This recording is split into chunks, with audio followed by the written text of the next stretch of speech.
guys, so I look pretty different today. My hair is up, which never happens. This is like a once in a lifetime thing, so yeah, it's very weird looking in the viewfinder. But today I'm going to be doing the spooky scary book tag. This tag was created by Clever Fox. Nobody tagged me to do it, but I saw it on Hardback Hoarder's channel and I liked the question, so I thought I would give it a go. So I wish the camera would zoom out a little bit more so you could have the full effect of my shirt, but I'm wearing this adorable Mickey Mouse creepy Halloween sweater and I love it so much, so I had to show it to you guys. But yeah, let's get started with the questions. Question 1 is, what goes bump in the night? Name a book that has legitimately scared you while reading it.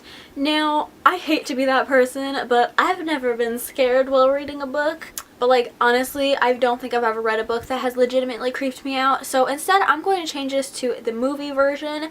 So what movie has legitimately scared me while watching it? Once again, I don't think I've ever watched a movie that like actually freaked me out. But I did watch a trailer for a movie that I had to turn it off because it really freaked me out. And whenever I tell people about this movie, they think it's so stupid because it kind of has a dumb name. But it's the Bunny Man movie franchise. It's basically about this guy who dresses up in a bunny costume and like tortures people. It's a torture movie, which I cannot watch torture movies. I don't know why. Like, any other horror movie doesn't freak me out, but if it has torture in it, I'm out. Like, I don't believe in past lives, but if I did, I'm 100% sure that I was tortured in a past life because I cannot deal with that. Another fear of mine since I was a child that has carried on into now is people in like full body costumes, specifically bunny costumes.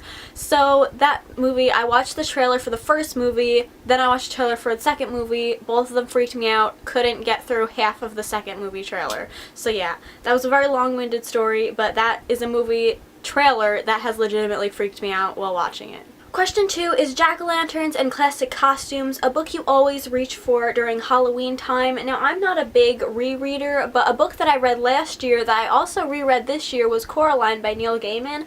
I really like this book. It's quick and easy, so rereading it isn't like a big thing. So yeah, this is a book that I read last year and I read again this year, so maybe I'll pick it up again next Halloween. Question 3 is Black Cats and Magic Mirrors, a book you love that is laced with superstition and or magic. For that, I'm gonna go with Freaks by Amanda Hawking. This book has a lot of like magical elements in it and it's a very atmospheric book, so it's really great for this time of year. I actually did a full video review for this book, so if you want to learn more about it and what I thought of it, you can click the little eye up in the corner. Question 4 is Witch's Brew, favorite witch character in any book or series. So for that, I'm actually gonna go with Xana from the Last Dragon Chronicles series. This is the second book because this is the book that she's first introduced in and then she's in the rest of them. Yeah, I absolutely love her character. She's definitely my all-time favorite character, and when I read this series when I was like 8 or 9 years old, her character is really what kind of, I think, influenced me into the kind of person I am today, if that makes any sense. So yeah, I really love her character, if you couldn't tell. Question 5 is Ghouls and Ghosts, a book that still haunts you to this day, good or bad. I tell you, this hairstyle is gonna haunt me till the day I die. Okay, I hate to kind of use a repeat answer, but I'm gonna go with the last book in the Last Dragon Chronicles series. When I read this book, I bawled my eyes out at the end. And I never do that with books. Like movies, you better believe I'm crying left and right. But with books, I almost never cry. So the fact that I was like sobbing my eyes out was pretty strange. And I don't even think it was because the book was necessarily ended happy or sad. It was that my favorite series was over and I was sad that I wasn't going to get any more from this world. And so actually the other day I was lying in my bed looking at my bookshelf and I was looking at this book and thinking about when I read it and I started to tear up. So this book definitely haunts me because it's just like the ending to my favorite thing, and it makes me sad to think about. Yeah. Question 6 is Haunted Graveyard. You're alone in a haunted graveyard and you get one book to give you comfort. Which is it? For that, I'm actually gonna go with The Haunting of Sunshine Girl. This is the third book in the series, The Sacrifice of Sunshine Girl, but this is the only one that I own. Sad story to go along with this, just really quick, but I bought this book the other day at Walmart and it had a sticker on it, which is like my arch nemesis, and I started to peel the sticker off, which it was coming off relatively easy, and then at the very last corner, I peeled it off, and half the cover came off with it. I'm absolutely devastated about it, and yes, I will be buying a second copy because I want my books to be in pristine condition. So yeah, very sad, but this is my answer to the question. Question 7 is The Undead, favorite supernatural creature to read about. example, vampires, zombies, werewolves, etc. So I think the whole vampire werewolf thing has been a little bit overdone, as much as I do love Twilight.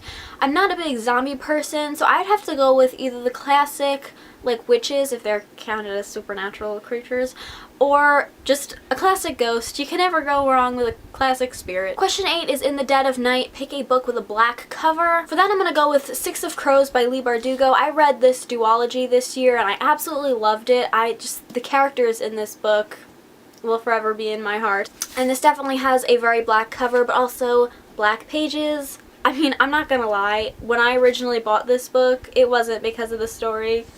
It was because of the pages. Finally, question 9 is just trick or treat, and I'm gonna have to go with trick because I'm not a big treat person. Like, I'm not a big candy or chocolate person. Surprising, I know. But it depends on what the trick is. I don't really like pranks, but I do enjoy a good magic trick. So those were all the questions for this tag. I'm going to tag Stacy over at Stacy Stories and Vanessa from Paper Faerie. I don't think you guys have ever done this tag before, but if you have, then don't mind me. So that is all for this video. I hope you guys enjoyed it. If you did, please give it a thumbs up and subscribe if you haven't already, and I will see you in my next video. Bye! Here's a book you love that is laced with superstition. Oh boy, my cat is making a lot of noise. Can you hear her? That's so awful. Munchie, shush! If you just heard a weird noise, that was my dog. I've had an audience throughout this whole video. She's just been staring at me. It's quite uncomfortable.